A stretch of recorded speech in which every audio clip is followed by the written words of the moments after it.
உங்களுக்கு விருப்பம் இருக்கோ விருப்பம் இல்லையோ பெரும்பான்மையான மக்கள் அவர்களை தேர்ந்தெடுத்திருக்கிறார்கள். தேர்ந்தெடுத்திருக்கக்கூடிய அந்த அரசாங்கம் நியாயமாக கொடுக்க வேண்டிய நிதி ஒதுக்கீடை கொடுங்கடா என்று கேட்டால் நீ NEP-யை ஏற்றுக்கொண்டால் தான் கொடுக்க முடியும். 3 மொழிக் கொள்கையை நீ ஏற்றுக்கொள்ளணும். தமிழ்நாட்டில் இருக்கிற 3 மொழிக் கொள்கையை நீ படிப்பதில்லை. சரி, நீ படிச்சிட்டு இருக்கியா? நீ உத்தரப்பிரதேசத்தில் இருக்கிறவங்க 3 மொழி தான் படிச்சிட்டு இருக்கீங்களா? சொல்லு, எந்த வட மாநிலத்தில் தமிழ் படிக்கிற சொல்லு, எந்த வட மாநிலத்தில் மலையாளம் படிக்கிற சொல்லு, எந்த வட மாநிலத்தில் கன்னடா படிக்கிற சொல்லு. ஒரு பையன் படிக்கிறது, நீ ஹிந்தியே ஒழுங்கா படிக்கிறது இல்ல, இங்கிலீஷ் படிக்கிறதே இல்ல, உனக்கு மட்டும் ஒரு மொழி, இங்க இருக்கிறவங்களுக்கு 3 மொழினா அயோக்கியத்தனமா இல்லையா? இஸ்லாமியர்களின் மீது வக்ஃப் வாரியம் என்கின்ற ஒன்றை வைத்து நீங்கள் திணிப்பீர்கள். இங்க இருக்கக்கூடிய ஏழை மக்களின் மீது புதிய கல்விக் கொள்கை என்கின்ற ஒன்றை திணிப்பீர்கள். இங்க இருக்கக்கூடிய மக்களை பிரிப்பதற்கு திருப்பரங்குன்ற பிரச்சனையை கொண்டு வருவீர்கள். அந்த நாட்டினுடைய துணை ஜனாதிபதியாக இருக்கக்கூடிய ஜெகதீப் தன்கர் என்பவர் நேற்று ஒரு மேடையில பேசுறார். மராட்டி மொழி பேசக்கூடியவர்களுக்கான ஒரு நிகழ்ச்சி ஒன்று நடக்குது. துணை ஜனாதிபதி அவர் என்ன பேசுறாருன்னு கேட்டீங்கன்னா, ஒரு சமூகத்தை கைப்பற்ற வேண்டுமேயானால் அந்த சமூகத்தினுடைய மொழியை அழித்து விட வேண்டும். அப்ப உங்க உள்ளத்துல இருக்கிறது வெளியே வந்துருச்சா? இப்ப இவ்வளவு பிரச்சனைகளை செய்யலாம், இவ்வளவு சிக்கல்கள் இருக்கு, இவ்வளவு கஷ்டங்கள் இருக்கு, இவ்வளவு பெரிய விஷயங்களையும் நாம் நெஞ்சுரத்தோடு நின்று எப்போது எதிர்க்க முடியும் என்றால் அல்லாஹ்வின் மீது அசைக்க முடியாத நம்பிக்கை உடையவர்களாக, இறை அச்சமுடையவர்களாக, இந்த மார்க்கத்தை முழுமையாக புரிந்து கொண்டவர்களாக நீங்கள் இருக்கக்கூடிய நேரத்தில் நீ எவ்வளவு பெரிய ஆளா வேணாலும் இருந்துகிறா, உங்களை நாங்கள் எதிர்ப்போம், உங்களை களத்தில் நாங்கள் சந்திப்போம், உங்களை களத்தில் நாங்கள் தோல்வியடை செய்வோம், நாங்கள் தோற்று செத்தாலும் மறுமையில் எங்களுக்கு இறைவன் கூலியை கொடுப்பார் என்கின்ற உறுதிப்பாடு வரும் இஸ்லாம் உள்ளத்தில் வந்தால். அஸ்ஸலாமு அலைக்கும் வரஹ்மத்துல்லாஹி வபரகாத்துஹு. கண்ணியத்திற்குரிய சகோதரர்களே, சகோதரிகளே, எனக்கு இந்திய ஜனநாயகமும் இன்றைய முஸ்லிம்களும் என்கின்ற தலைப்பு கொடுக்கப்பட்டு இருக்கிறது. இந்தியா என்கின்ற இந்த நாடு ஒரு ஜனநாயக நாடு என்று சொல்லப்படுகிறது. ஜனநாயக நாடு அப்படின்னு சொன்னால் இந்த நாட்டினுடைய தலைவர்களை மக்கள் தேர்ந்தெடுப்பார்கள். மக்களால், மக்களுக்காக, மக்களே நடத்தும் ஆட்சி மக்களாட்சி, ஜனநாயகம் என்று சொல்லலாம். ஆனால் இன்னைக்கு இந்த நாட்டில் ஜனநாயகம் நடந்து கொண்டு இருக்குதா என்கின்ற கேள்வி இருந்து கொண்டு இருக்கு. உதாரணத்திற்கு சொல்வதாக இருந்தால், ஒரு ஜனநாயகம் அப்படின்னு ஒன்று இயங்கிக்கிட்டு இருக்கு அப்படின்னா 2 விஷயங்கள் மிக முக்கியமானது. ஒன்று ஆளும் கட்சி, இன்னொன்று எதிர்கட்சி. 2க்குமே சில பொறுப்புகள் இருக்குது. கவர்மெண்ட் பண்ணக்கூடிய வேலையை ஆளுங்கட்சி செய்யும். அதை எதிர்த்து ஆக்கப்பூர்வமான கேள்விகளை கேட்பதன் மூலமாக எதிர்கட்சியும் சில வேலைகளை செய்யும். சில முக்கியமான பொறுப்புகளை நியமிப்பதில் எதிர்கட்சியினுடைய பங்கும் இருக்கும். இப்போ இந்தியா அப்படின்ற ஒரு நாட்டை நாம எடுத்துக்கிட்டோம்னு சொன்னால் 3 முக்கியமான விஷயங்களின் அடிப்படையில் இந்த நாடு இயங்கிக் கொண்டு இருக்கிறது. ஒன்று பாராளுமன்றம். பாராளுமன்றத்தில் தான் சட்டம் இயற்றுவார்கள். பாராளுமன்றம் என்பது ஒன்று. 2வது பியூரோக்ரசி, அதிகாரத்தில் இருந்து நிர்வாகம் செய்யக்கூடிய ஒன்று 2. 3வது ஜுடிஷியரி, நீதித்துறை. இந்த 3மே தனித்தனியாக இயங்கும். ஒன்றுக்கு ஒன்று சாராமல் ஒட்டுமொத்தமாக தனித்தனியாக இயங்கும். ஒண்ணுக்கு ஒன்று ஒரு கை கோர்த்து கொண்டு கூட்டு களவாணித்தனம் செய்யக்கூடாது. அப்படித்தான் இந்த விஷயங்கள் அமைக்கப்பட்டு இருக்கு. அதுல குறிப்பாக ஒரு சில அமைப்புகள் இருக்கு. உதாரணத்துக்கு தேர்தல் ஆணையம் அப்படின்ற ஒரு அமைப்பு இருக்கு. இந்த தேர்தல் ஆணையம் அப்படின்ற ஒரு அமைப்பு ஒரு இண்டிபெண்டன்ட் பாடின்னு சொல்றாங்க. அது தன்னாட்சி பெற்ற ஒரு அமைப்பு, யாருக்கும் கட்டுப்படாது. சரிங்களா? எப்படி உச்சநீதிமன்றம் தன்னந்தனியாக இயங்குமோ அது பிரதமருக்கு கட்டுப்படாது, அது பெரிய பெரிய அதிகாரிகளுக்கு கட்டுப்படாது. நீதிமன்றம் என்பது தனியா எப்படி இயங்குமோ அந்த மாதிரி தான் இந்த எலெக்ஷன் கமிஷனும் தனியாக இயங்கணும். எதற்காக தனியா இயங்கணும் அப்படின்னு கேட்டா, நாட்டில் நடக்கக்கூடிய தேர்தல்கள் எல்லாம் நல்லபடியாக நியாயமா நடக்குது அப்படி என்பதை உறுதிப்படுத்துவதற்கும், மக்களுக்கு அந்த தேர்தல் மேல நம்பிக்கை இருப்பதற்கும் அவ்வாறு அவர்கள் இயங்க வேண்டும். ஆனா சமீபத்துல நிறைய தேர்தல் ஆணையத்தின் மீது குற்றச்சாட்டுகள் வைக்கப்பட்டு கொண்டே இருக்கிறது. பொதுவாக என்ன சொல்றாங்கன்னு சொல்லி கேட்டா, தோற்கக்கூடிய நேரத்துல இவர்கள் இந்த மாதிரியான குற்றச்சாட்டுகளை வைக்கிறாங்கன்னு சொல்லி சொல்றாங்க. ஆனால் இந்த எலக்ட்ரானிக் ஓட்டிங் மிஷினும் இந்த தேர்தல் ஆணையமும் சேர்ந்து கொண்டு உண்மையாகவே தேர்தலை நடத்துறாங்களா அப்படின்ற ஒரு கேள்வி என்பது இந்த நாட்டில் ரொம்ப நாளா இருந்து கொண்டு இருக்கிறது. அதற்கு சமீபத்திய உதாரணம் நடந்து முடிஞ்ச மகாராஷ்டிராவுடைய தேர்தல். மும்பை இருக்கக்கூடிய மகாராஷ்டிராவில் நடந்த அந்த தேர்தலில் ஒரு 5-6 மாதங்களுக்கு முன்னாடி நடந்த மாநிலங்களவை தேர்தல், அதாவது நாடாளுமன்றத்துக்கு நடந்த பிரதமருக்காக நடந்த தேர்தலில் பிஜேபி பெரிய அளவில் தோற்குது. 4-5 மாசத்துல பிரம்மாண்டமாக ஜெயிக்குது. அது ஒரு பெரிய ஒரு ஆச்சரியத்தை அங்க இருக்கக்கூடிய மக்களுக்கு ஏற்படுத்தும். எப்படி ஒரு 5 மாசத்துல எப்படி மொத்தமாக இந்த விஷயங்கள் எல்லாம் மாறும், எப்படி இது மொத்தமாக இந்த விஷயங்கள் எல்லாம் மாறி போகும் என்கின்ற ஒரு கேள்வி என்பது மக்கள் மத்தியில வருகிறது. வரக்கூடிய நேரத்துல இன்னொரு பிரச்சனை என்ன சொல்லப்படுதுன்னு சொல்லி கேட்டா, அங்க பல தொகுதிகளில் பிஜேபி ஜெயிச்சிருக்கக்கூடிய அந்த ஓட்டு சதவிகிதம் என்பது, அந்த ஓட்டு எண்ணிக்கை என்பது ஒரு குறிப்பிட்ட கால இடைவெளியில் எவ்வளவு பேரை புதுசா ஓட்டர் லிஸ்ட்ல சேர்த்திருக்காங்களோ அவங்க எவ்வளவு பேர் இருக்கிறாங்களோ ஏறக்குறைய அதே அளவுக்கு ஓட்டு வாங்கி பிஜேபி ஜெயிச்சிருக்குது அப்படின்னு சொல்லிட்டு ப்ரூவ் பண்றாங்க. எதிர்கட்சி தலைவராக இருக்கக்கூடிய ராகுல் காந்தி அவர்கள் பாராளுமன்றத்தில் இதை பற்றி பேசுகிறார். மக்கள் மேடையில இது குறித்து கொண்டு போய் சேர்க்கிறார். என்ன சொல்றாரு அப்படின்னு சொல்லி கேட்டீங்கன்னா,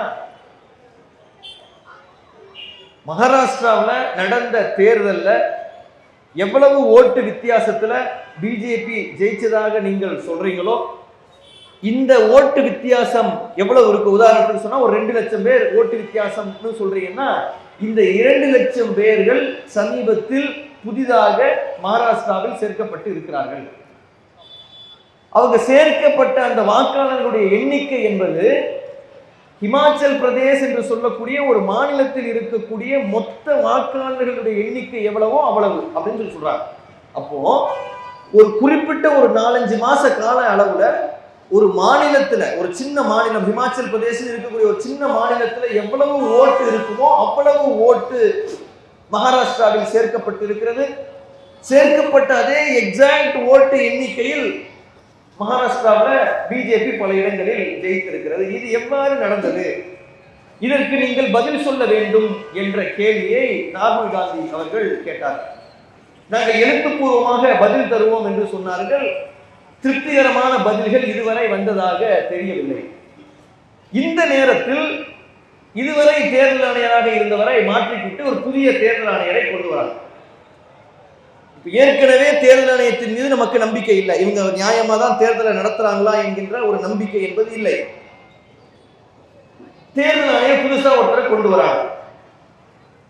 அந்த தேர்தல் ஆணையராக கொண்டு வரக்கூடியவரை குறித்து என்ன இன்னொரு சிக்கல் இருக்கு அப்படின்னு சொல்லி சொன்னா, ஒரு 2 வருடங்கள் முன்னாடி வரை ஒரு தேர்தல் ஆணையரை நியமிக்கிறதாக இருந்தா என்ன நடைமுறை பின்பற்றப்பட்டுச்சுன்னு சொல்லி சொன்னா, சில வருடங்களுக்கு முன்னாடி வரையும்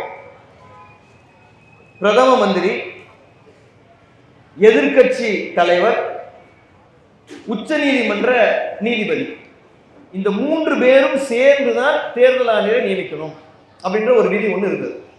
எதற்காக இந்த விதி அப்படின்னு சொல்லி சொன்னா, தேர்தல் ஆணையராக தேர்ந்தெடுக்கப்படக்கூடியவர் நியாயமானவராக இருக்க வேண்டும். அதாவது ஒரு கட்சிக்கு சார்பாக இருந்து விடக்கூடாது. உதாரணத்துக்கு ஒரு நபரை கொண்டுட்டு வராங்க. அது கொண்டுட்டு வரக்கூடியவர் ஆளுங்கட்சிக்கு சாதகமா இருக்கிற மாதிரி இருந்துச்சுன்னு சொல்லி சொன்னா அதை எதிர்கட்சிக்காரர் எதிர்ப்பார்.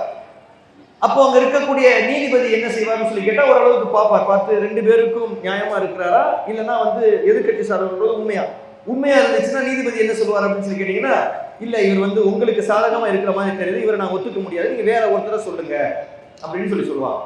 அப்ப இதற்கான ஒரு சாத்தியக்கூறு என்பது இருந்தது. இப்ப என்ன செஞ்சுட்டாங்கன்னு சொல்லி கேட்டீங்கன்னா, நீதிபதி உள்ளுக்குள்ள இருக்கிறதையே தூக்கிட்டாங்க. இப்ப 3 பேர் யார் யாருன்னு சொல்லி கேட்டீங்கன்னா, இப்போ இன்னைய கணக்குப்படி ஒருவர் பிரதம மந்திரி, இன்னொருத்தர் அமித்ஷா உள்துறை அமைச்சர், 3வது எதிர்கட்சி தலைவர்.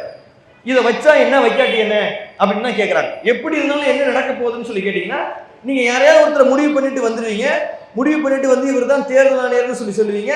அந்த தேர்தல் ஆணையரை வைத்து இந்த தேர்தலை நடத்த வேண்டிய ஒரு தேவை என்பது வந்துடும். நீங்க எப்படி எதிர்க்கட்சி தலைவர் சொல்லக்கூடிய எந்த ஒரு விஷயத்தையும் நீங்கள் கேட்க போவது இல்லை அப்படின்னு சொல்றாரு. அப்படித்தான் நடந்திருக்கிறது. ஒரு புதிதாக ஒரு தேர்தல் ஆணையரை இப்போ கொண்டு வந்திருக்கிறாங்க. இந்த தேர்தல் ஆணையரை கொண்டு வந்ததுல நீதிபதிகளுக்கு எந்த விதமான ஒரு உடன்பாடும் இல்லை என்கின்ற ஒரு சூழல்ல போயிட்டு இருக்கு. ஏன் இந்த விஷயங்களை எல்லாம் நாம சொல்ல வேண்டிய ஒரு தேவை இந்த நேரத்துல இருக்கு அப்படின்னு சொல்லி கேட்டீங்கன்னு சொன்னா, இந்த நாட்டுல ஜனநாயகம் மக்களாட்சி அப்படின்னு நடக்கிறது எந்த அளவுக்கு உண்மையாக இந்த தேர்தல் ஆணையமும் தேர்தலும் நடக்குதோ அப்போ அவ்வளவு நாளைக்கு தான் உண்மையாக போகும். இவர்கள் தொடர்ச்சியாக இவர்கள் ஏமாற்றிக் கொண்டே இருக்கிறார்கள் என்பது மக்கள் மத்தியில தெளிவாயிருச்சுன்னு சொன்னா மக்கள் இதை வெறுத்துருவாங்க, ஓட்டு போடவே வரமாட்டாங்க. அப்ப இந்த மக்களாட்சி என்பது இருக்காது.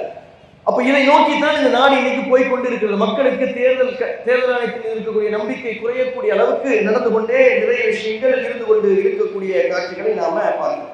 அதை தாண்டி ஏராளமான விஷயங்களில் இஸ்லாமியர்கள் குறிவைத்து நசுக்கப்பட்டு கொண்டே இருக்கிறார்கள். வக்ஃப் வாரிய திருத்த மசோதா என்று ஒரு மசோதாவை கொண்டு வந்தார்கள். அந்த மசோதாவில் நிறைய பிழைகள் இருக்கு, அதை சரி செய்ய வேண்டும் என்று எதிர்க்கட்சிகள் எல்லாம் போராடின உடனே ஜாயிண்ட் பார்லிமெண்டரி கமிட்டி என்று ஒரு பாராளுமன்ற கூட்டுக்குழுவை அமைத்தார்கள். அந்த பாராளுமன்ற கூட்டுக்குழுல ஏராளமான கரெக்ஷன்ஸை எதிர்க்கட்சிகள் சொன்னார்கள். ஏராளமான கரெக்ஷன்ஸ் சொல்றாங்க. ஆளுங்கட்சிகளும் சில கரெக்ஷன்களை சொல்லுது. ஏறக்குறைய 4 கோடி பேர் இஸ்லாமியர்கள் இந்த மசோதாவிற்கு எதிராக கருத்து தெரிவித்து இருக்கிறார்கள். இப்ப 4 கோடி இஸ்லாமியர்களுக்கு எதிராக கருத்து தெரிவித்திருக்கிறார்கள். எதிர்க்கட்சியில் இருக்கக்கூடியவர்கள் பெரும்பான்மையான விஷயத்திற்கு எதிர்ப்பு தெரிவித்து தீர்மானங்களை கொண்டு வந்திருக்கிறார்கள். ஆளும் கட்சியை சார்ந்தவர்களும் கொண்டு வந்திருக்கிறார்கள். இதுல எதிர்க்கட்சி சொன்ன எந்த தீர்மானத்தையும் ஏற்றுக்கொள்ளாம மொத்தவற்றையும் புறக்கணித்து விட்டு ஆளும் கட்சி சொன்னதை மட்டும் கொண்டு வந்திருக்கிறாங்க. இது என்ன சொல்றாங்கன்னா, இதுவரை பாராளுமன்ற வரலாற்றிலேயே இந்த மாதிரி நடந்ததே கிடையாது. மொத்தமாக எல்லாமே ஆளுங்கட்சி சொல்வதை வைத்து இதுவரை நடந்ததே கிடையாது. இன்னொரு கொடுமை என்னன்னு சொல்றாங்கன்னு சொன்னா, எதிர்க்கட்சிகள் சொல்லக்கூடிய விஷயம் இருக்குல்ல, அதை குறைந்தபட்சம் அந்த நோட்டுல பதிவாக செய்வாங்க. ஏற்றுக்கிறது மறுக்கிறது ரெண்டாவது.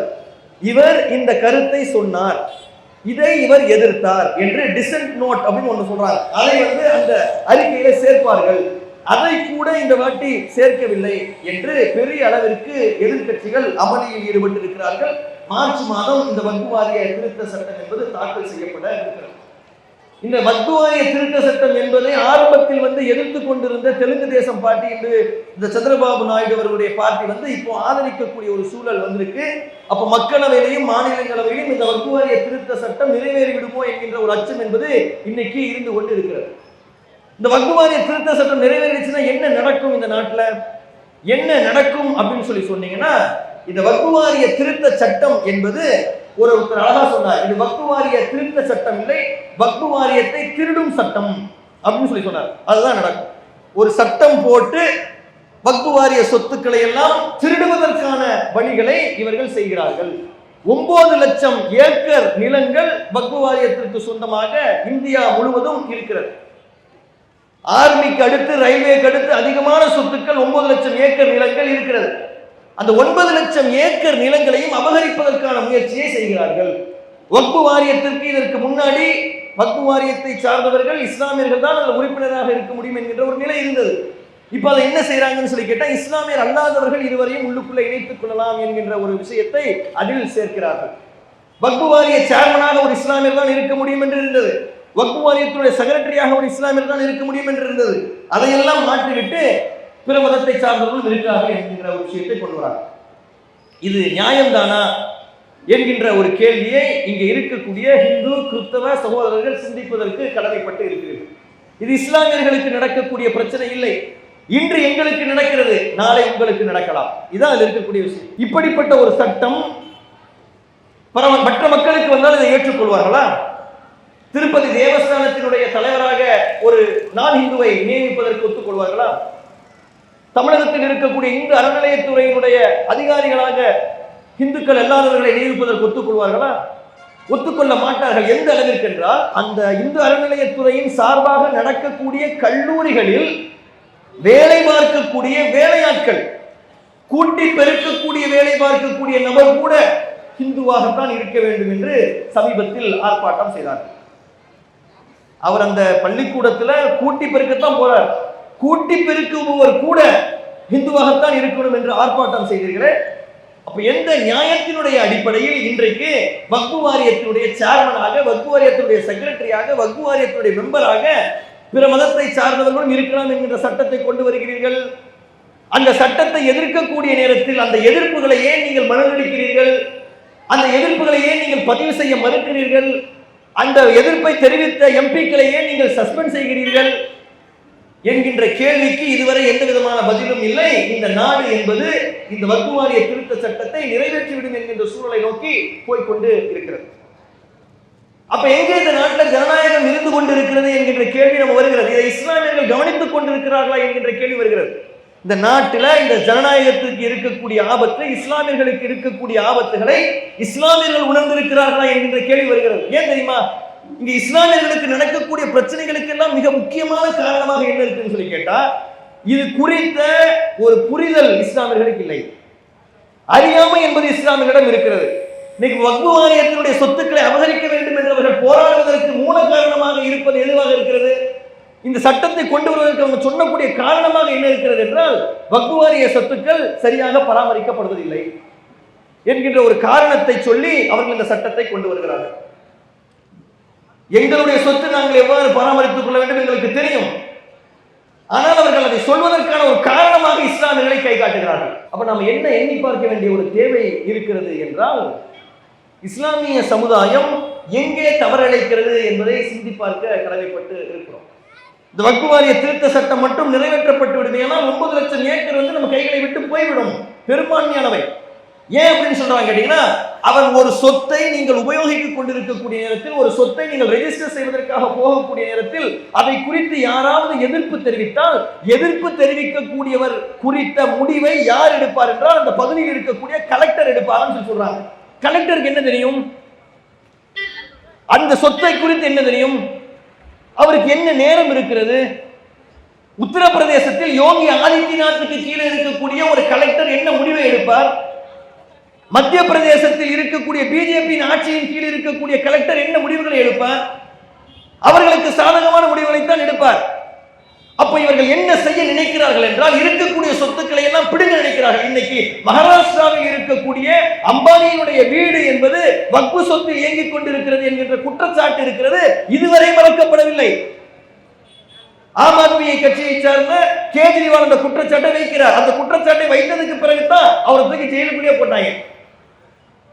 அப்ப இவ்வளவு மோசமான சூழலில் இந்த நாடு சென்று கொண்டிருக்கிறது. இஸ்லாமியர்கள் எப்படிப்பட்டவர்களாக இந்த நேரத்தில் இருந்து கொண்டிருக்கிறார்கள் என்றால், இது வக்ஃபு வாரியத்தினுடைய இடம், எங்க கிட்ட பர்மிஷன் வாங்கிட்டு தான் இங்க பொதுக்கூட்டம் நடத்தணும் என்று சொல்லக்கூடிய நிலையில் இருந்து கொண்டிருக்கிறது.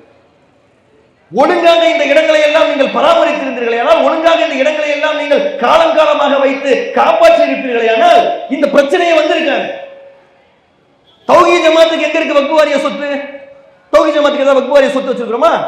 எங்களுக்கு ஏதாவது வக்ஃபு சொத்து இருக்கா? நாங்க ஏன் கிடந்து கூவிக்கிட்டு இருக்கிறோம்? நாங்க ஏன் கிடந்து போராடிக்கிட்டு இருக்கிறோம்? எல்லாம் உங்களுக்காக தான் போராடிக்கிட்டு இருக்கிறோம்.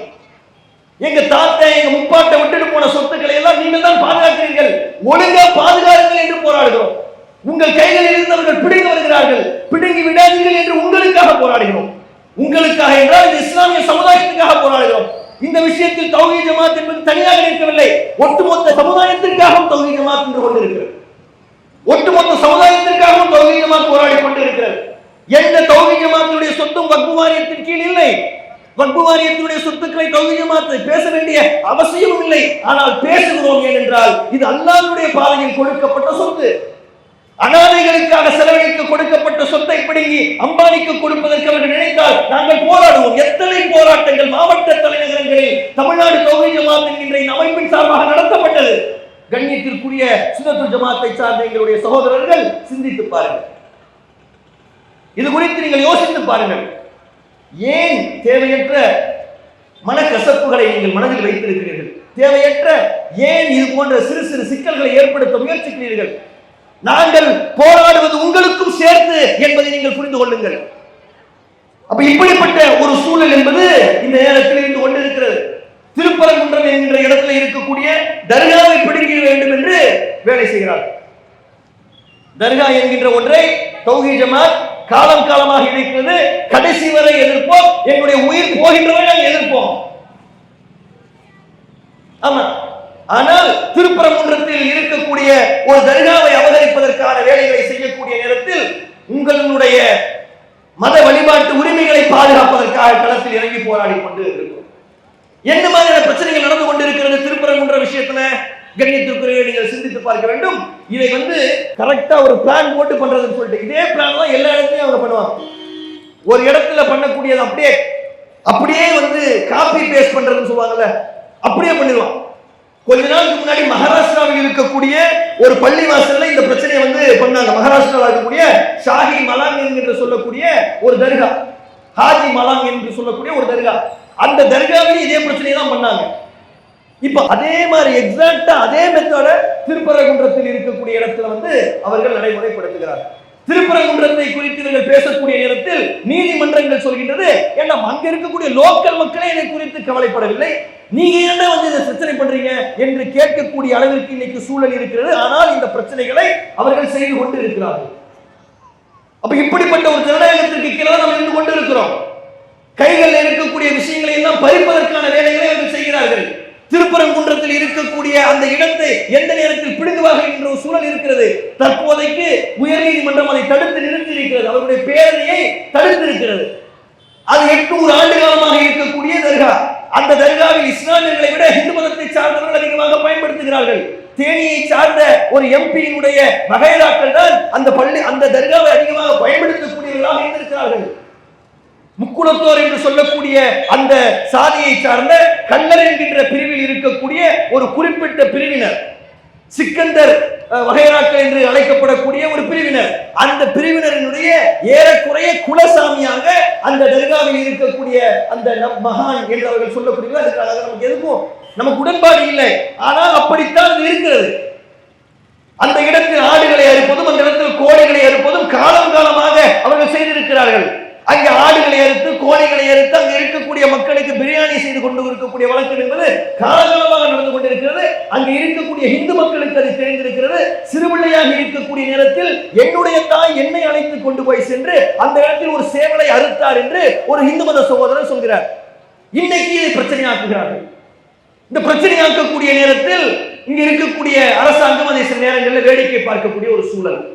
என்ன நடக்குமோ என்கின்ற ஒரு அச்சத்தை இவர்கள் உருவாக்கி இருக்கிறார்கள். அப்போ ஒரு நெருக்கடியான ஒரு சூழல்ல இந்த நாடு இன்றைக்கு போய்கொண்டு இருக்கிறது. அரசாங்கத்தை நடத்துவதற்கு பணம் கொடுங்கடா அப்படின்னு சொல்லி சொன்னா பணத்தை கொடுக்கிறது கிடையாது. புயல் வந்துட்டு போச்சுன்னா புயலுக்கு காசு கொடுக்க மாட்டாங்க. இப்போ ஒரு பெரிய பிரச்சனை ஒன்று ஓடிக்கிட்டு இருக்கு, எல்லாரும் கேள்விப்பட்டிருப்பீங்க. ஒருத்தர் கெட் அவுட் மோடி அப்படின்னு சொல்லி ஒரு ஹேஷ்டேக் ஒன்று போடும்போது இன்னொருத்தர் கெட் அவுட் ஸ்டாலின் அப்படின்னு சொல்லி ஒரு ஹேஷ்டேக் போட்டுருக்காங்க. மக்கள் கலந்து செத்துக்கிட்டு இருக்கிறான், இவங்க கெட் அவுட்னு சொல்லி ஹேஷ்டேக் போட்டுருக்காங்க. 2100 கோடி ரூபாய் சாதாரணமான 10 லட்சம் ஏழை மாணவர்களுக்கு வர வேண்டிய 2100 கோடி ரூபாயை கொடுக்காமல் ஒன்றிய அரசாங்கம் கைகளில் வைத்துக் கொண்டு அட்டூழியம் பண்றாங்க. SSA சமஸ்கர சிக்ஷா அபியான், வாயில நுழையாத பேர்லாம் வச்சிருப்பான். சமஸ்கர சிக்ஷா அபியான் சொல்லிட்டு ஒரு திட்டத்தின் கீழே கொடுக்க வேண்டிய 2100 கோடி ரூபாய் கொடுக்கல. ஏன் கொடுக்கல? நீங்கள் நேஷனல் எஜுகேஷன் பாலிசி என்று சொல்லக்கூடிய தேசிய கல்விக் கொள்கையை ஒத்துக்கொள்ளல. நீங்கள் தேசிய கல்விக் கொள்கையை ஒத்துக்கொள்ளாத காரணத்தினால் உங்களுக்கு நாங்கள் கொடுக்க முடியாது என்று வெளிப்படையாக ஒன்றிய அமைச்சர் சொல்றார். கொடுக்க முடியாது, கொடுக்க முடியாதுன்றார். எப்படி சொல்லுவ நீ கொடுக்க முடியாது? எங்க கிட்ட வரி வாங்குற, எங்க மக்கள் வரி கொடுக்கிறாங்க, நேரடியாகவும் வரி வாங்குற, மறைமுகமாகவும் வரி வாங்குற, வருமான வரி வாங்குற, எல்லாத்துக்கும் வரியை வாங்கி தின்னுக்கிட்டு இருக்கிறீங்க. எல்லாத்தையும் வரியை வாங்கி தின்னுட்டு திரும்ப எனக்கு கொடுக்க முடியாதுன்னா என்ன அர்த்தம்? கொடுக்க முடியாதுன்னு சொல்லி சொல்றாங்க. அப்ப இங்க இருக்கக்கூடிய முதல்வர் கேட்கிறாரு, நீங்கள் எங்களிடம் வசூலிக்கக்கூடிய வரியை நாங்கள் திருப்பி கொடுக்க முடியாது என்று சொன்னால் நீங்கள் என்ன செய்வீர்கள்? அடுத்த நாளே சொல்றான், இங்க இருக்கக்கூடிய பிஜேபி காரன் ஆட்சியை கலைச்சிருவோன்னு, ஆட்சியை கலைச்சிருவோன்னு மிரட்டுறானே. அப்ப என்னடா ஜனநாயகம் இருக்கீங்க? மக்களால் தேர்ந்தெடுக்கப்பட்டு ஒரு அரசாங்கம் இங்கு இயங்கிக் கொண்டிருக்கிறது. உங்களுக்கு விருப்பம் இருக்கோ விருப்பம் இல்லையோ பெரும்பான்மையான மக்கள் அவர்களை தேர்ந்தெடுத்திருக்கிறார்கள். தேர்ந்தெடுத்திருக்கக்கூடிய அந்த அரசாங்கம் நியாயமாக கொடுக்க வேண்டிய வரியை கொடுங்கடா, நியாயமாக கொடுக்க வேண்டிய நிதி ஒதுக்கீடை கொடுங்கடா என்று கேட்டால் நீ NEP-யை ஏற்றுக்கொண்டால் தான் கொடுக்க முடியும். 3 மொழிக் கொள்கையை நீ ஏற்றுக்கொள்ளணும். தமிழ்நாட்டில் இருக்கிற 3 மொழிக் கொள்கையை நீ படிப்பதில்லை, சரி, நீ படிச்சிட்டு இருக்கியா? நீ உத்தரப்பிரதேசத்துல இருக்கவங்க 3 மொழி தான் படிச்சிட்டு இருக்கீங்களா? சொல்லு, எந்த வட மாநிலத்தில் தமிழ் படிக்கிற சொல்லு, எந்த வட மாநிலத்தில் மலையாளம் படிக்கிற சொல்லு, எந்த வட மாநிலத்தில் கன்னடா படிக்கிற சொல்லு. ஒரு பையன் படிக்கிறது, நீ ஹிந்தியே ஒழுங்கா படிக்கிறது இல்ல, இங்கிலீஷ படிக்கிறதே இல்ல, உனக்கு மட்டும் ஒரு மொழி, இங்க இருக்கிறவனுக்கு 3 மொழினா அயோக்கியத்தனமா இல்லையா? இந்த அயோக்கியத்தனத்தை செய்கிறார்கள், NEP என்கின்ற பெயரில் செய்கிறார்கள். இவர்கள் மறைமுகமாக இங்க இருக்கக்கூடியவர்களுடைய உள்ளங்களில் ஹிந்தியை திணிப்பதற்கான வேலையை செய்கிறார்கள். உடனே நாம ஹிந்திக்கு எதிரானவர்களா? எல்லாம் ஒரு மொழி, தமிழ் ஒரு மொழி, ஹிந்தி ஒரு மொழி, அவ்வளவுதான். தமிழ் எங்களுடைய தாய்மொழி, ஒவ்வொருத்தருக்கும் ஒரு தாய்மொழி இருக்கும். எங்களுடைய தாய்மொழி தமிழ், உனக்கு ஒரு மொழி இருந்துட்டு போட்டோம். என் மொழியை படிக்கிறதுக்கு என்ன பண்றா? நீ எதுக்கு இன்னொரு மொழியை படிக்க சொல்ற? இன்னொருத்த சொல்றான் ஹிந்தியை படிக்கணும். ஏன் தெரியுமா? பானிபூரி வாங்கி சாப்பிட முடியும்ல, பானிபூரி கிடைக்கிற எக்ஸ்ட்ரா பானிபூரி. அறிவு கட்டவன பானிபூரி காரங்கிட்ட எக்ஸ்ட்ரா பானிபூரி கிடைக்கிறதுக்கு 12ஆம் கிளாஸ் வரை உட்கார்ந்து ஹிந்தி படிப்பான். அவனை தமிழ் படிக்க சொல்லு. அவன் தமிழ்நாட்டில் வந்து வியாபாரம் பண்ணுவானா, அதுவும் பானிபூரி வியாபாரம் தான் பண்ணுவானா? அவன்கிட்ட போய் நான் வந்து பானிபூரி வாங்குறதுக்கு நான் ஹிந்தி படிக்கணுமா? அவன் ஒழுங்கா படிச்சிருந்தா உத்தரப்பிரதேசம், பீகார், ஒரிசாவே இருந்திருப்பான். ஏன் தமிழ்நாட்டுக்கு வந்தான்? அங்க பொழைக்கிறதுக்கு வழியில் இருந்தாலும் அவன் வரான். ஹிந்தி படிச்சா என்ன வாரி இறைச்சிடான்னா நீ அங்கே இருந்திருக்க வேண்டியதானே? நீங்க எதுக்கு இங்க வர? என்ன நம்ம புரிந்து கொள்ளணும் என்றால், இந்த மொழியை வந்து திணித்து நம்மை மிகப்பெரிய அளவிற்கு பிரிப்பதற்கான முயற்சி செய்யறாங்க. இது வந்து மொழி சார்ந்த விஷயம் மட்டும் கிடையாது, மொழி சார்ந்த விஷயம் மட்டும் கிடையாது. இந்த NEP என்கின்ற இந்த இதற்கு பின்னாடி நிறைய பிரச்சனைகள் இருக்கு. இதுல ஹிந்தி என்பதை வந்து அவன் ஃபோக்கஸ் பண்றான். ஃபோக்கஸ் பண்ணுவதன் மூலமாக ஒரு பிரச்சனையை, தமிழ் பேசக்கூடியவர்கள் அவங்களுக்கும் உங்களுக்கும் பிரச்சனையை கொண்டு வரணும் ட்ரை பண்றா. அது மட்டும் இதில் இருக்கக்கூடிய சிக்கல் இல்லை. இப்போ 3 மொழியை கொண்டு வரணும்னு நினைக்கிறீங்க. உடனே நான் சொல்றேன், நாங்கள் ஹிந்தியை மட்டுமா படிக்க சொன்னோம், எந்த மொழியை வேண்டுமானாலும் படிக்கலாம் தானே உங்களை நாங்கள் சொன்னோம் அப்படின்னு சொல்றேன். சரி, ஓகே. முதல்ல இங்க தமிழ் சொல்லிக் கொடுக்கறதுக்கு கேந்திர வித்யாலய டீச்சர் வச்சிருக்கியா? நீ மத்திய அரசாங்கத்தின் சார்பாக கேந்திர வித்யாலயம் நடத்திக்கிட்டு இருக்கீங்களா? அந்த கேந்திர வித்யாலயாக்கள்ல தமிழ் சொல்லிக் கொடுக்கறதுக்கு முதல்ல டீச்சர் வச்சிருக்கீங்களா? வச்சிருக்கீங்க. சரி, எனக்கு வந்து பிரெஞ்சு படிக்கணும்னு ஆசை. பட்டூர்ல இங்க இருக்கக்கூடிய ஒரு அரசு பள்ளியில படிக்க வைக்க ஏற்பாடு பண்ணிட்டீங்களா? ஏற்பாடு பண்ணிட்டீங்களா? இந்த பரணிப்புத்தூர்ல இருக்கக்கூடிய ஊராட்சி பள்ளி, அங்க இருக்கக்கூடிய ஒரு பிள்ளை ஜப்பானீஸ் படிக்கணும்னு ஆசைப்படுகிறது, படிக்க ஏற்பாடு பண்ணிட்டீங்களா? என்ன விளையாடுறீங்களா? ஏமாத்து வேலை பண்ணிட்டு இருக்கீங்களா? விரும்பக்கூடிய மொழிகளை நீங்கள் படித்துக் கொள்ளலாம். சரி, எனக்கு வந்து ஹிந்தி படிக்க விருப்பம் இல்லை, எனக்கு பெங்காலி தான் படிக்க விருப்பம் இருக்குன்னு நான் கேட்கிறேன். குற்றத்தூர்ல இருக்கக்கூடிய ஒரு பள்ளிக்கூடம், அரசாங்க பள்ளிக்கூடம், 5வது வரை இருக்கக்கூடிய பள்ளிக்கூடம், 10வது வரை இருக்கக்கூடிய பள்ளிக்கூடம், குற்றத்தூர்ல இருக்கக்கூடிய பெங்காலி படிக்கணும்னு ஆசைப்பட்டவன பெங்கால்ல இருந்து ஆளை கூட்டு வந்து நீங்க எடுத்துறீங்களா? என்ன விளையாடுறீங்களா? நீங்க எல்லாம் ஏமாற்று வேலை, ஹிந்தியை மறைமுகமாக திணிப்பதற்கு செய்யக்கூடிய வேலை. இதே விஷயத்தை மற்ற வட மாநிலங்களில் இவர்கள் செய்வதில்லை என்பதை நாம் புரிந்து கொள்ளணும். இது ஹிந்தியை தாண்டி இது இருக்கக்கூடிய பிரச்சனை என்னன்னா, நேஷனல் எஜுகேஷன் பாலிசியில் இருக்கக்கூடிய பிரச்சனை என்ன அப்படின்னு சொன்னா, இதுல 3ஆம் வகுப்பு, 5ஆம் வகுப்பு, 8ஆம் வகுப்பு, 10ஆம் வகுப்பு, 12ஆம் வகுப்பு எல்லாத்துக்கும் போர்டு எக்ஸாம் வைக்கிறான். போர்டு எக்ஸாம்ல ஃபெயில் ஆயிட்டா என்ன நிலைமை? ஏற்கனவே பசங்க ஸ்கூலுக்கு போக மாட்டான், ஏற்கனவே பிள்ளைங்களை ஸ்கூலுக்கு அனுப்புறது பெரும்பாடா இருக்குது. அவன் பாஸ் பண்ணி 7ஆம் கிளாஸ் போனாலே அவன் 8ஆம் கிளாஸ் படிக்க வைக்கிறது பெரும் கஷ்டமா இருக்குது. அவன் வெளியே உட்கார்ந்து விளையாடி கிடக்கிறான், ஊர் சுத்திக்கிட்டு இருக்கிறான். போய் படிடான்னு சொல்லி எப்படியாவது அவனை புரிய வச்சு 10வது பாஸ் பண்ண வைக்கிறதுக்குள்ள இங்க இருக்கக்கூடிய பெற்றோர்கள் உயிர் போய் உயிர் வரக்கூடிய அளவுக்கு சிரமங்களை சம்பாதிக்கிறாங்க. இதுல 3ஆம் கிளாஸ்ல நீ போர்டு எக்ஸாம் வச்சு ஃபெயில் ஆக்கினா என்ன நிலைமை? 5ஆம் கிளாஸ்ல வச்சு ஃபெயில் ஆக்கினா என்ன நிலைமை? 8ஆம் கிளாஸ்ல வச்சு ஃபெயில் ஆக்கினா என்ன நிலைமை? அவன் அதோட படிக்க மாட்டான், படிப்புக்கு மூட்டை கட்டிட்டு போயிடுவான், அவ்வளவுதான். உடனே ஒன்னே சொல்வார்கள், நாங்கள் வந்து அப்படி இல்லை, நாங்கள் வந்து தொழிற்கல்வியை கற்றுத் தருகிறோம். 6ஆம் வகுப்பு படிக்கக்கூடியவர்களுக்கு தொழிற்கல்வியை கற்றுத் தருகிறோம். என்ன தொழிற்கல்வி? அப்ப இங்க கறிக்கடை வைத்திருக்கக்கூடிய பாயினுடைய பிள்ளை கறிக்கடை தான் வைக்கணும், அப்படிதானே? அவன் கலெக்டர் ஆகக்கூடாது. அந்த சாணா பிடிச்சிட்டு சுத்தி கொண்டிருக்கக்கூடிய பாயினுடைய பிள்ளை சாணா பிடிக்கிற வேலை தான் செய்யணும், அவன் டாக்டர் ஆகக்கூடாது. அங்க மண்பாண்டம் செஞ்சு கொண்டிருக்கக்கூடியவனுடைய பிள்ளை மண்பாண்டம் தான் செய்யணும், அவன் வந்து டீச்சர் ஆகக்கூடாது. இவர்கள் மறைமுகமாக குலக்கல்வி திட்டத்தை கொண்டு வருவதற்கான வேலையை நேஷனல் எஜுகேஷன் பாலிசி மூலமாக செய்கிறார்கள். 2000 வருடமாக எந்த விஷயங்களை சொல்லி இங்கு இருக்கக்கூடிய மக்களை அழுத்தி ஒழுக்கி படிப்பை கைகளில் இருந்து பிடுங்கி சேரிகளிலும் சின்ன சின்ன வீடுகளிலும் முற்றிலும் நசுக்கி வைத்தார்களோ அந்த வேலையை செய்வதற்கு இவர்கள் இந்த நேஷனல் எஜுகேஷன் பாலிசி என்கின்ற ஒன்றை கொண்டு வருகிறார்கள். கொண்டு வருவதன் மூலமாக இஸ்லாமியர்கள் கைகளில் இருக்கக்கூடிய கல்வியையும் பறிப்பார்கள். ஏன் பறிப்பார்கள்? எப்படி பறிப்பதற்கு வாய்ப்பு இருக்குன்னு சொல்லி கேட்டீங்கன்னா, ஏற்கனவே நிறைய பிள்ளைகள் தமிழ் மீடியத்தில் படிச்சு கொண்டு இருக்கு. இப்ப நீங்க பட்டூர் வந்து ஏறக்குறைய ஒரு சிட்டி மாதிரி இன்னைக்கு ஆயிடுச்சு, சரிங்களா? பட்டூரை தாண்டி பல ஊர்கள் இருக்கு, கிராமப்புறங்கள்ல நிறைய ஊர், தூத்துக்குடி, திருநெல்வேலி, சிவகங்கை, ராமநாதபுரம், விருதுநகர் என்று நீங்கள் எடுத்துக்கொண்டீங்கன்னா நிறைய சின்ன சின்ன ஊர்கள் இருக்கு. அந்த ஊர்களுக்கு உள்ள இருக்கக்கூடிய ஒரு சின்ன ஸ்கூல்ல இருக்கக்கூடிய டீச்சர்கள் தமிழ்ல பாடம் நடக்கிறாங்க. அந்த பிள்ளைங்களுக்கு இங்கிலீஷ்ல படிக்கிறதே பெரிய சிரமமான ஒரு சூழல். 4 சப்ஜெக்டை எப்படியாவது தமிழ்ல படிச்சு பாஸ் ஆயிருங்க, மார்க் கூட நிறைய எடுத்துருங்க. அந்த இங்கிலீஷை பாஸ் பண்றதுக்கு கடந்து பெரும்பாடு படும். 35 மார்க் எடுத்து எப்படியாவது பாஸ் பண்ணிடணும்னு தான் அந்த பிள்ளைகள் அங்கே கஷ்டப்படும். அந்த பிள்ளைங்களுக்கு தனியா டியூஷன் வைக்கிறதுக்கு வழி இருக்காது.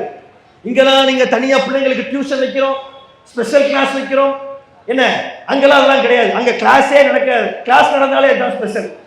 டியூஷனுக்குலாம் டீச்சர் கிடையாது. டீச்சர் வரதே பெரிய விஷயம் அங்க. அப்படிப்பட்ட ஒரு சூழல்ல அந்த பிள்ளைகள் வந்து எப்படியாவது படிச்சு பாஸ் பண்ண முயற்சி பண்ணுது. அந்த பிள்ளைங்களுக்கு என்ன கொண்டு போய் இவர்கள் செய்கிறார்கள் என்றால், அந்த பிள்ளைகளை கொண்டு போய் ஹிந்தியை படி என்று திணித்தா, ஏற்கனவே அவன் இங்கிலீஷ் பாஸ் பண்றதுக்கு வழி இல்லாம தான் கடந்து செத்துக்கிட்டு இருக்கிறான். அவன் கிட்ட கொண்டு வந்து நீ ஹிந்தியை படி, தெலுங்கு படி, மலையாளத்தை படி, பெங்காலியை படினா அவன் எப்படி படிப்பான்? படிக்க முடியாது. அப்ப இவர்கள் மறைமுகமாக இவர்கள் கைகளில் இருக்கக்கூடிய விஷயங்களை பறிப்பதற்கான வேலைகளை செய்கிறார்கள். அதை தாண்டி இவர்கள் ஒரு இலக்கு ஒன்று கொடுக்கிறாங்க. 2035க்குள் இந்த நேஷனல் எஜுகேஷன் பாலிசியினுடைய அடிப்படையில் என்ன செய்யணும்னு சொல்லி நினைக்கிறாங்க அப்படின்னு சொல்லி கேட்டீங்கன்னா, மக்கள் வந்து இந்த எக்ஸாம்ஸ்லாம் இந்த காலேஜில் என்ரோல் பண்றாங்கல்ல, அந்த என்ரோல் பண்ணக்கூடிய சதவிகிதத்தை 50% உயர்த்தி வருவதற்காக நாங்கள் முயற்சி செய்கிறோம். அதற்காக அந்த நேஷனல் எஜுகேஷன் பாலிசியை கொண்டு வரோம் சொல்லி சொல்றாங்க. அந்த 50% என்பதை ஏற்கனவே தமிழகம் அச்சீவ் பண்ணிடுச்சு. அப்ப தமிழகத்துக்கிட்ட இந்த விஷயத்தை சொல்ல வேண்டிய தேவை என்பது இன்றைக்கு இல்லை. ஆனால் அந்த விஷயத்தை அவர்கள் வலியுறுத்தக்கூடிய ஒரு விஷயம் என்பது இங்கே இருந்து கொண்டு இருக்கிறது. அப்போ இங்க இருக்கக்கூடிய இஸ்லாமியர்களின் மீது வக்ஃப் வாரியம் என்கின்ற ஒன்றை வைத்து நீங்கள் திணிப்பீர்கள். இங்க இருக்கக்கூடிய ஏழை மக்களின் மீது புதிய கல்விக் கொள்கை என்கின்ற ஒன்றை கொண்டு வந்து திணிப்பீர்கள். இங்க இருக்கக்கூடிய மக்களை பிரிப்பதற்கு திருப்பரங்குன்றத்தில் நீங்க வந்து பிரச்சனையை கொண்டு வருவீர்கள். இங்க இருக்கக்கூடிய விஷயங்களை பற்றி பேசுவதை ஒரு நாட்டினுடைய துணை ஜனாதிபதியே பேசுவார். என்ன கொடூரம்னு சொல்லி கேட்டா, இப்ப நம்ம பேசுவது ஏன் வந்து சீரியஸா நம்ம எடுத்துக்கொள்ளணுன்றதுக்காக நான் சொல்றோம். இந்த நம்ம பேசக்கூடிய விஷயங்களையே நம்ம சீரியஸா எடுத்துக்கொள்ளணும். இந்த விஷயம் இந்த மேடையில பேச வேண்டிய அவசியம் தானா என்பதை ஏன் நீங்க புரிந்து கொள்ளணும்னு சொல்லி கேட்டா, இந்த நாட்டினுடைய துணை ஜனாதிபதியாக இருக்கக்கூடிய ஜெகதீப் தன்கர் என்பவர் நேற்று ஒரு மேடையில பேசுறார். மராட்டா என்கின்ற அந்த மராட்டி மொழி பேசக்கூடியவர்களுக்கான ஒரு நிகழ்ச்சி ஒன்று நடக்குது. அந்த நிகழ்ச்சியில ஜெகதீப் தன்கர் பேசுறார். என்ன பேசுறாரு கேட்டா, நாட்டினுடைய துணை ஜனாதிபதி அவர் என்ன பேசுறாருன்னு கேட்டீங்கன்னா, ஒரு சமூகத்தை கைப்பற்ற வேண்டுமே ஆனால் அந்த சமூகத்தினுடைய மொழியை அழித்து விட வேண்டும் அப்படின்னு சொல்றாரு. அப்ப உங்க உள்ளத்துல இருக்கிறது வெளியே வந்துருச்சா? இப்போ நீ எதுக்கு எங்க மேல நீ திரிக்கிற NEP, எதற்கு நீ அவங்களுக்கு விருப்பமானது அவங்க படிச்சு ஹிந்தி படிக்கிறதுக்கு விருப்பம் இருக்கக்கூடிய ஹிந்தி படித்துக் கொள்வாங்க, உருது படிக்கக்கூடிய விருப்பம் இருக்கக்கூடியவங்க உருது படிச்சிருக்காங்க, தமிழ் படிக்கக்கூடிய விருப்பம் இருக்கவும் தமிழ் படிச்சிருக்காங்க. அவங்கவுங்க விருப்பமானதை அவர்கள் பறித்துக் கொள்கிறார்கள். ஏன் இதை நீங்கள் திணிக்கிறீர்கள் என்கின்ற ஒரு கேள்வி என்பது இந்த நாட்டில் இருந்து கொண்டு இருக்கிறது. இதை நாம் எண்ணி பார்க்க வேண்டும். இது மிக முக்கியமாக நாம் யோசிக்க வேண்டிய விஷயம். அதை தாண்டி RSS இணை பொதுச் செயலாளராக இருக்கக்கூடிய அருண்குமார் என்பவர் நேற்று பேசி இருக்கக்கூடிய பேச்சில் வந்து சொல்றார், ஹிந்தி என்பது இந்த நாட்டினுடைய தேசிய மொழியாக ஆக்கப்பட வேண்டும். இந்த நாட்டில் ஹிந்தி என்கின்ற மொழி வெறும் 30-35% மக்களால் தான் பேசப்படுகிறது. 65% மக்கள் வேறு வேறு மொழியை பேசுகிறார்கள். உருது ஹிந்தி கிடையாது, அதை புரிஞ்சுக்கங்க. உருது மொழி பேசக்கூடிய சகோதரர்கள் இருக்கீங்க, சகோதரிகள் இருக்கீங்க, அது ஹிந்தி இல்லை. உருது வேற, ஹிந்தி வேற. மக்கள் உருது பேசக்கூடியவர்கள் இருக்கிறாங்க, தமிழ் பேசக்கூடியவர்கள் இருக்கிறான், பெங்காலி இருக்கிறான், போஜ்பூரி இருக்கிறான், அது இதுன்னு சொல்லி 1000 மொழிகள் இருக்கு. ஹிந்தி பேசக்கூடியவர்கள் மிக குறைவு. அந்த ஹிந்தி தெரியாதவர்கள் தான் நிறைய பேர் இருக்கிறாங்க. அந்த ஹிந்தி தெரியாதவர்கள் நிறைய பேர் இருக்கக்கூடிய ஒரு நேரத்தில் அவர்களின் மீது அந்த விஷயங்களை திணிப்பதற்கான ஒரு வேலையை இன்றைக்கு இருக்கக்கூடிய அரசாங்கம் என்பது செய்து கொண்டிருக்கிறது என்பதை நாம பார்க்கிறோம். அதை தாண்டி சில நாட்களுக்கு முன்னாடி அஸ்ஸாம் என்கின்ற ஒரு மாநிலத்துல ஒருவரை கைது செய்து அரெஸ்ட் பண்ணி கொண்டுட்டு போயிட்டு சுப்ரீம் கோர்ட்ல நிறுத்துறாங்க. என்ன அவர் மேல உள்ள குற்றச்சாட்டு? மாட்டுக்கறி ஒண்ண ஒரு இடத்துல இருந்து இன்னொரு இடத்துக்கு டிரான்ஸ்போர்ட் பண்ணாரு அப்படின்னு சொல்லி சொல்லுவோம். அவர் என்ன சொல்றாரு? ஏங்க, நான் ஒரு கிடங்கு வச்சிருக்கேங்க, அந்த கிடங்குல கறி இருக்கு, அந்த கறி கோழிக்கறியா ஆட்டுக்கறியா மாட்டுக்கறியா எனக்கு தெரியாது, ஒரு இடத்துல இருந்து ஒரு இடத்துக்கு கொண்டு போய் கொடுக்கறது என்னுடைய வேலை, அந்த வேலையை நான் செஞ்சேங்க, அந்த வேலையை செஞ்சதற்கு என்ன பிடிச்சு அடிச்சு என்ன இப்படி பண்ணிட்டாங்க அப்படின்னா சுப்ரீம் கோர்ட்ல இருக்கக்கூடிய நீதிபதிகள் கேட்கிறான், எவன் எவன் எதை தூக்கிட்டு போறான்னு இருக்கிறது தான் அவங்களுடைய வேலையாடா? எவன் என்ன கறியை சாப்பிட்டா உனக்கு என்ன? மக்களுக்கு நல்லது செய்யக்கூடிய வேலையை பாருங்கள், இப்படிப்பட்ட ஒரு வேலையை செய்யாதீர்கள் என்று அவர்களை முகத்தில் அறைந்தது போன்று உச்ச நீதிமன்றம் என்பது இதை பேசியிருக்கக்கூடிய ஒரு காட்சியை பார்க்கிறோம். அப்ப இந்த நாட்டில் ஜனநாயகம் என்கின்ற ஒரு விஷயம் எப்படி இருக்கிறது என்பதை இஸ்லாமியர்கள் புரிந்து கொள்ள வேண்டிய ஒரு தேவை என்பது இருக்கிறது. இந்த நேரத்தில் நாம் எப்படிப்பட்ட நடவடிக்கைகளை எடுக்க வேண்டிய அவசியம் இருக்கிறது என்பதை நாம் புரிந்து கொள்ளணும். இப்ப இங்க நடக்கக்கூடிய எந்த விஷயங்களை குறித்தும் இஸ்லாமியர்கள் பெரிய அளவில் கவலைப்படுவதே கிடையாது. இஸ்லாமியர்கள் பொதுவாக என்ன மைண்ட் செட்ல இருக்கிறோம்னு சொல்லி கேட்டா, நாம பாட்டுக்கு நம்ம வேலையை பார்த்துக்கிட்டு இருப்போம், இதெல்லாம் நமக்கு ஏதாவது பிரச்சனை இருக்கா? அவர் ஏதோ தேசிய கல்விக் கொள்கைன்னு பேசிட்டு இருக்காரு, என்னத்துக்கு அதை பேசிட்டு இருக்காருன்னே தெரியல, அவரை ஏங்க அதெல்லாம் பேச சொன்னீங்க அப்படின்னு உள்ளுக்குள்ள பேசிட்டு இருக்கு. இது நமக்கு தேவை வேணாம் அப்படின்னு மனசுக்குள்ள சில பேருக்குள்ள ஓடும். அவர் என்னவோ அதுன்றாரு, எதுவோ இதுன்றாரு, இதுக்கு நமக்கு ஏதாவது அவசியம், நமக்கு ஏதாவது நடக்க போறதுனால இதையெல்லாம் நாம் யோசிக்கிறோமே, இதுதான் நம்ம கிட்ட இருக்கக்கூடிய பெரிய ஒரு பிரச்சனையே. நம்மை சுற்றி நடக்கக்கூடிய ஒவ்வொன்றும் நம்மை பாதிக்கும். இன்னைக்கு மத்திய பிரதேசத்தில் அடிச்சிட்டு இருக்கிறான், உத்தரப்பிரதேசத்தில் அடிச்சிட்டு இருக்கிறான், உத்தரப்பிரதேச சாகடிச்சுட்டு இருக்கிறான். நேற்று ஒரு செய்தி வந்திருக்கு சத்தீஸ்கர்ல. என்ன செய்தி வந்திருக்குன்னு சொல்லி கேட்டீங்கன்னா, விஹெச்பியை சார்ந்தவர்கள் மிக தெளிவாக சொல்கிறார்கள், நாங்கள் கிறிஸ்தவர்களை கொள்வோம், கிறிஸ்துவ பெண்களை கற்பழிப்போம் சொல்லிட்டு வெளிப்படையாக ஒருத்தன் பேட்டி கொடுத்துருக்கான். இதுவரை எந்த ஆக்ஷனும் இல்லை. அது கிறிஸ்தவர்களுக்கு மட்டும் நடக்கும்னு சொல்லிட்டு விட்டுருவாங்களா? 2 வருஷத்துக்கு முன்னாடி இவர்கள் தான் பேசினார்கள், இந்தியாவில் இருக்கக்கூடிய இஸ்லாமியர்களை லட்சக்கணக்கானவர்களை நாங்கள் கருவறுப்போம் சொல்லிட்டு அதே உத்தராகண்ட்ல இருக்கக்கூடிய ஹரித்வார்ல பேசினார்கள்.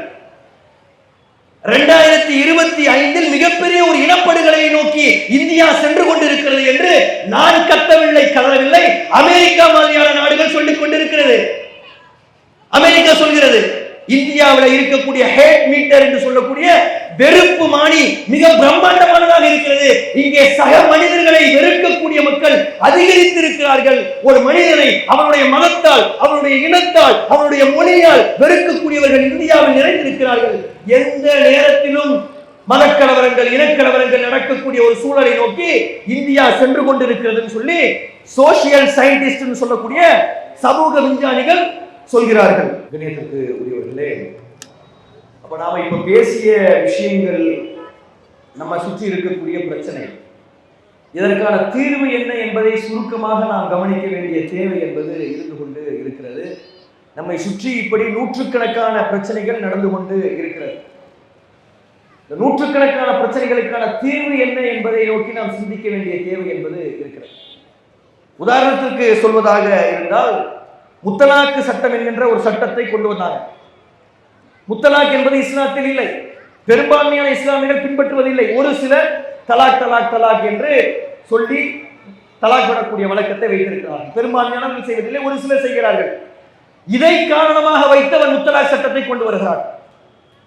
வக்ஃப் வாரிய சொத்துக்கள் மிகச் சரியாக சிலரால் பராமரிக்கப்படுகிறது, பலர் பராமரிப்பதில்லை. வக்ஃப் வாரிய சொத்துக்களை சரியாக பராமரிப்பதில்லை என்கின்ற பெயரை சொல்லி, காரணத்தை சொல்லி அவன் வக்ஃப் வாரிய சட்டத்தை அவன் கொண்டு வருகிறான்.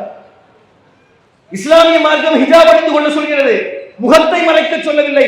இவர்கள் முகத்தை மறைத்துக் கொண்டு பள்ளிக்கூடத்திற்கு வருகிறார்கள், எங்களால் எவ்வாறு பாடம் நடத்த முடியும் என்று சொல்லி ஹிஜாப் தடை என்கின்ற ஒரு சட்டத்தை கொண்டு வருகிறார். அப்ப முகத்தை மறைக்க சொல்லி இஸ்லாம் சொல்லவில்லை, ஆனால் முகத்தை மறைத்துக் கொண்டு ஹிஜாப் அணியக்கூடிய வழக்கம் என்பது இஸ்லாமியர்கள் இருப்பது தவறு. வக்ஃப் வாரிய சொத்துக்கள் என்பது அல்லாஹ்வுக்காக கொடுக்கப்பட்ட சொத்துக்கள், அவை மிகச் சரியாக பராமரிக்கப்பட வேண்டும். அவை பராமரிக்கப்படாமல் இருப்பது ஒரு தவறு. அல்லாஹ் தலாக் தலாக் என்று சொல்லி முத்தலாக் விடுவதற்கு அனுமதிக்கவில்லை, அதற்கான கால இடைவெளிகளை கொடுத்திருக்கிறான். ஆனால் ஒரு சிலர் அவ்வாறு பின்பற்றுவதில்லை, அவ்வாறு அவர்கள் செய்வது தவறு. வட்டி என்பது இந்த மார்க்கத்தில் இல்லை, ஆனால் வட்டி வாங்கி உண்ணக்கூடியவர்களாக இஸ்லாமியர்கள் ஒரு சிலர் இருக்கிறார்கள்.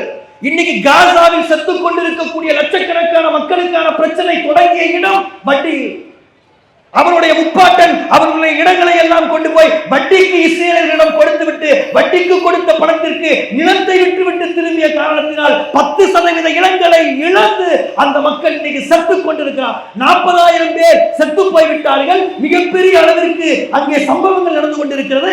பட்டினியோடும் பசியோடும் அங்கே மக்கள் செத்துக் கொண்டிருக்கிறார்கள். அவற்றிற்கெல்லாம் மூலப்புள்ளியாக இருந்தது அந்த மக்கள் மறந்த மார்க்கம். என்ன விஷயங்களை புரிந்து கொள்ளணும் சொல்லி கேட்டா, நீங்கள் சுற்றி சுற்றி எவ்வளவு விஷயங்களை பார்த்தாலும் இதற்கு இருக்கக்கூடிய தீர்வு என்பது இஸ்லாமிய மார்க்கத்தில் முழுமையாக நீங்கள் நுழைந்து விடுவதுதான். முஹம்மது நபியும் திருமறை குர்ஆனும் எதை சொல்கிறதோ அதை பின்பற்றக்கூடிய வகையில், அல்லாஹ்வும் தூதரும் எதை சொன்னார்களோ அதை பின்பற்றக்கூடிய வகையில் நீங்கள் முழுமையாக நுழைந்து விடுவீர்கள். ஆனால் இந்த உலகில் நடக்கக்கூடிய பிரச்சனைகளையும் நீங்கள் சமாளிக்க முடியும், மறுமையிலும் வெற்றியாளர்களாக ஆக முடியும். இதற்கு நீங்கள் மாற்றமாக நடப்பீர்கள் ஆனால் இந்த உலகத்திலும் இழிவை சம்பாதிக்கக்கூடியவர்களாக மாறிவிடுகிறீர்கள். மறுமையில் அல்லாஹ் நம்மை பாதுகாக்க வேண்டும். கண்ணியத்திற்குரியவர்களே, நீங்கள் புரிந்து கொள்ளுங்கள், நம்மை சுற்றி நடக்கக்கூடிய பிரச்சனைகளில் இருந்து நம்மை பாதுகாத்துக் கொள்வதற்கு இஸ்லாமிய மார்க்கத்தை குறித்து அதிகமாக அறிந்து கொள்வதற்கு முயற்சி செய்யுங்கள். இஸ்லாமிய மார்க்கத்தில் முழுமையாக நுழைந்து விடுவதற்கு முயற்சி செய்யுங்கள். எதை நபிகள் நாயகம் ஸல்லல்லாஹு அலைஹி வஸல்லம் அவர்கள் சொன்னார்களோ அதை மார்க்கமாக பின்பற்றுங்கள். சஹாபாக்கள் சொன்னது, மதுகபுகளில் இருப்பது இவை மார்க்கம் இல்லை, முஹம்மது நபியும் வார்த்தைகள் தான் மார்க்கம் என்பதை புரிந்து கொண்டு நடக்கக்கூடிய மக்களாக நாம் மாறிவிடுவோமே ஆனால் நம்மை சுற்றி நடக்கக்கூடிய பிரச்சனைகளை நெஞ்சுறுதியோடு நம்மால் எதிர்கொள்ள முடியும். இப்ப இவ்வளவு பிரச்சனைகளை செய்யலாம், இவ்வளவு சிக்கல்கள் இருக்கு, இவ்வளவு கஷ்டங்கள் இருக்கு, இவ்வளவு பெரிய விஷயங்களையும் நாம் நெஞ்சுரத்தோடு நின்று எப்போது எதிர்க்க முடியும் என்றால் அல்லாஹ்வின் மீது அசைக்க முடியாத நம்பிக்கை உடையவர்களாக, இறை அச்சமுடையவர்களாக, இந்த மார்க்கத்தை முழுமையாக புரிந்து கொண்டவர்களாக நீங்கள் இருக்கக்கூடிய நேரத்தில் நீ எவ்வளவு பெரிய ஆளாவனால் இருந்துகிறா, உங்களை நாங்கள் எதிர்ப்போம், உங்களை களத்தில் நாங்கள் சந்திப்போம், உங்களை களத்தில் நாங்கள் தோல்வியடை செய்வோம், நாங்கள் தோற்று செத்தாலும் மறுமையில் எங்களுக்கு இறைவன் கூலியை கொடுப்பான் என்கின்ற உறுதிப்பாடு வரும். இஸ்லாம் உள்ளத்தில் வந்தால் இல்ல உலக விஷயங்களிலே சுத்திக்கிட்டு இருப்போம் சொல்லி சொன்னா அல்லாஹ் நம்மை பாதுகாக்க வேண்டும். தோற்று திரும்பி கூடக்கூடியவர்களாக நாம் ஆகிவிடுவோம். இந்த மார்க்கத்தை முழுமையாக கடைபிடித்து இந்த மார்க்கத்திற்காக உழைத்து இந்த மார்க்கத்தின்படி வாழும் பொழுது இந்த உலகத்திலும் மறுமையிலும் வெற்றி பெறுவதற்கான வாய்ப்பு இருக்கு என்று சொல்லி என்னுடைய உரையை முடித்துக் கொள்கிறேன். வாஹிது வாலல் அல்ஹம்துலில்லாஹ். அஸ்ஸலாமு அலைக்கும்.